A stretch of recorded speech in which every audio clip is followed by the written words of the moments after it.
are answered. This is really a game, at least for the story-wise, that is meant for people who have played a bunch of other Resident Evil games.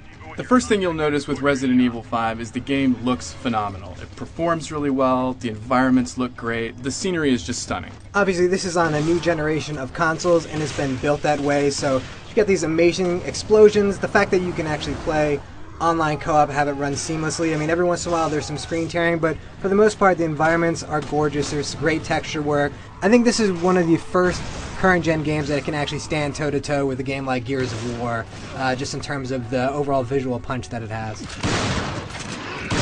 Now, this is a Resident Evil game, but it doesn't play like some of the Resident Evil games you might be familiar with in the past. This is more of an action game than a survival horror game. I would actually go as far to say as that this is really not a Resident Evil game at all. This is an action game that has the overarching themes of Resident Evil mixed into it, but if you go into this thinking you're going to get a corridor shooter with lots of stuff jumping out at you in a creepy atmosphere, it's not here at all. Go into this thinking this is going to be an awesome action movie, and I think you're going to have a great time with it. And again, this game was built as a co-op game, and having a partner at your back at all times makes it less scary. So when you know somebody's behind you who can watch your back, you're just not going to have those oh crap moments. Playing RE5 with a partner, a real live partner, is a lot of fun. It's really easy to get in and join a game online, and once you do, you can play however you see fit. Yeah, the combo moves that they had in Resident Evil 4, that same idea is back for Resident Evil 5. Only now with a co-op player, you can have a little bit more fun with it. What's available for a combo move is really dependent on where you shoot an enemy, because an enemy's body is going to react differently whether you shoot him in the shoulder or the leg, and that positioning is going to change the type of attack you can do. I always fire directly at the crotch.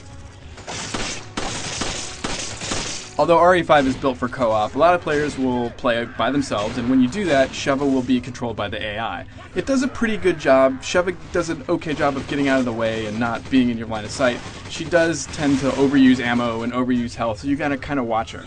Also, fans of Resident Evil are familiar with the fact that you usually only have a certain number of inventory slots, and you have to kind of carefully manage that. So you can also use Sheva sort of as a pack mule, kind of you take the weapons you want and give her the things that you want her to carry around, except not health.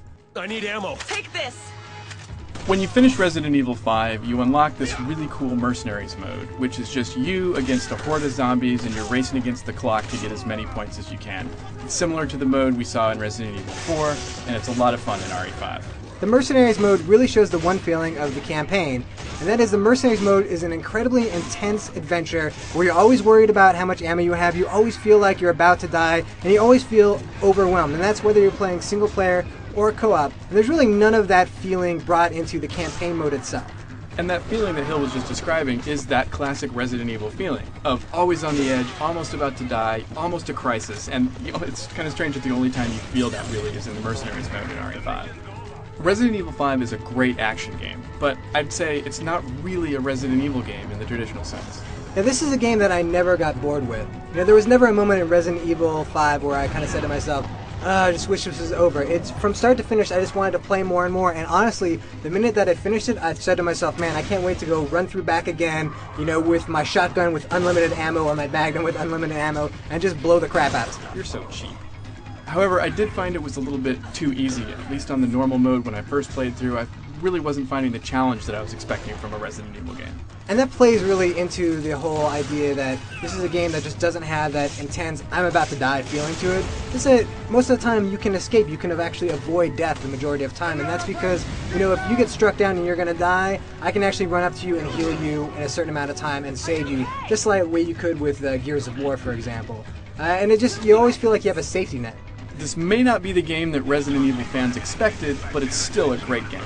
As far as third-person action games go, if you forget the fact that this is a Resident Evil game, I think this is one of the best ones that we've seen so far on this generation. It's just when you factor in that idea that this is supposed to be Resident Evil, that it comes up slightly lacking just because it doesn't have that horror element to it that we've come to expect from the franchise.